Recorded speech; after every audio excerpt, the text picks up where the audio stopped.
exhausted? Yeah, I bet.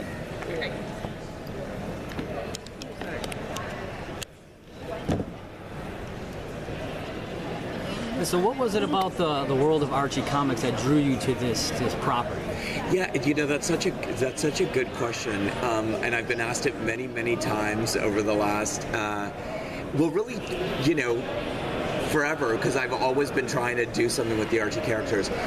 When I think about it, I think when I was a kid and I read the Archie comics and the double digest and stuff, like from the supermarket, I just really wanted to be friends with Archie, Betty, Veronica, and Jughead. It felt like a nice place, a benign place. I wanted to go to Riverdale High, and I never quite outgrew that. I was always sort of attracted to the wholesomeness and the innocence.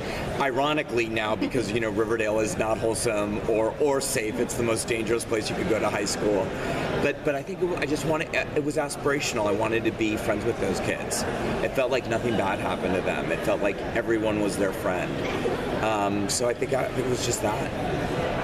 We get a new villain this season, yeah. the Gargoyle King. Yeah. How is he different from the other big bads we've seen on the show? Yeah, well, it's he's sort of more of an urban legend, sort of more like the Slender Man. The Black Hood was a serial killer. Hiram is a mob boss, and this guy is sort of he's sort of like almost like the bad guy in a fairy tale or an urban legend or a suburban legend. We don't know if he's real. We don't know if it's someone in a suit or so there's a kind of a sense of myth about him, and he's a lot more dangerous. How so? So how does the new villain influence like the tone of the show? Because it is different. One of every year, we do a lot of crime and pulp and noir stuff on the show, which I really love. And it felt like season 1 we did a murder mystery, kind of a more traditional murder mystery, Who Killed Jason Blossom. In season 2, it felt like we did Zodiac in a Small Town. One of my favorite shows was the recently, this is like now 5 or 6 years ago, was the first season of True Detective. I really loved it. It was sort of an occult murder. It felt like a ritualistic murder, and it had it wasn't a supernatural story, but it had kind of like the trappings of, and it around the edges it felt creepy and perverse and lurid. And I would say that that's kind of the vibe that this year's villain and murder mystery has. Sort of, and I love the idea of our teen detectives becoming true detectives this season. What can you tease about Tony and Cheryl this season? Yeah, Tony and Cheryl are together. They're royalty at Riverdale High. There's no one better looking. There's no one cooler. They're in the Serpents, so we are gonna see them getting into trouble with the Serpents, because of the Serpents, against the Serpents, outside of the Serpents. But we're also just gonna enjoy them being a power couple and sort of chic and fabulous. I'm from Brazil, and Archie comics are not popular in Brazil, are too American. I don't know, in Riverdale in Brazil is kind of huge. Yeah. So, I don't know if this, how do you explain this popularity, I think, in other countries? Talking about the comics that are not very well known abroad. It's funny. I'm surprised to hear that because, originally I'm from, my family's from Central America, from Nicaragua. And when I was a kid, I lived there, and I remember reading the Archie comics in Spanish, and Jughead was Torombolo. I remember. So I do feel like they're worldwide. My explanation for why, the cast. I mean, the cast is so amazing. They're so good. They're so appealing. And, whether you know Archie, Betty, and Veronica, the characters are very archetypes. So I think people, even if they don't know the characters, they know the girl next door, they know the rich girl, they know the all-American boy, they have these ideas. So I think that, but really, it's the cast, I think. I watch shows because of the actors on the shows, and I think people want to spend time with this cast. Yeah. I know you. Oh, sorry. Go.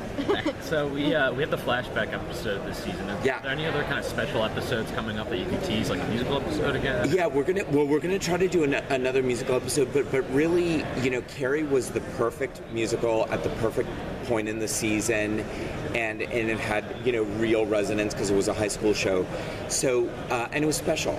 So we want to do a musical. We're talking about possible musicals, but it has to be the right. We're not going to just do it to just do it because that's never good. We're doing episode 7 is like episode 7 last year. It's 3 short stories that kind of interlock the way that Tales from the Dark Side interlocked last year, and then episode 5 has a really strong concept about, but I don't think I can spoil it. But there are special episodes coming up. I know you can't tell us which character dies, but can you talk a little bit about what went into that decision and how it's going to affect the rest of the cast? Yeah, it's kind of the saddest part of doing a show that is a crime show and stuff is that characters sometimes die. It's a bummer. One thing. We have endless discussions in the writers' room. Sometimes it happens that an actor says, you know what, I can only commit to a certain amount, or I can't do this, or so sometimes that makes it easier to decide because it's like okay.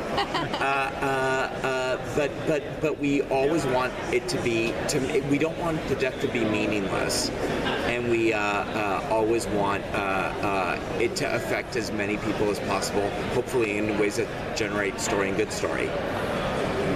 Speaking of the flashback episode, where did the idea for that come from? Has it been something that you wanted to do for a while? Yeah, we've talked about it we've been talking about it since season 1, and various people take credit for it. Like Lily really wanted to do it. Then one of our executive producers, a woman named Sarah Schechter, really wanted to do. She's a huge fanatic of the John Hughes films and always wanted to do that. I didn't always necessarily want to do a flashback, but I always wanted to do an episode like The Breakfast Club set in detention, which is kind of what the flashback episode is. And again, it was the right time, and it's a beautiful episode. It's really wonderful, I think. Last question, guys.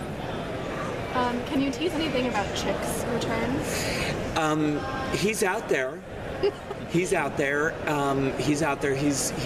We haven't seen his body, so that usually means that they're alive. Not always. And I also loved Hart. I thought Hart did great. So hopefully we'll see him before the season's out. Okay. Yeah. Thank you so much. Have a good rest of your show.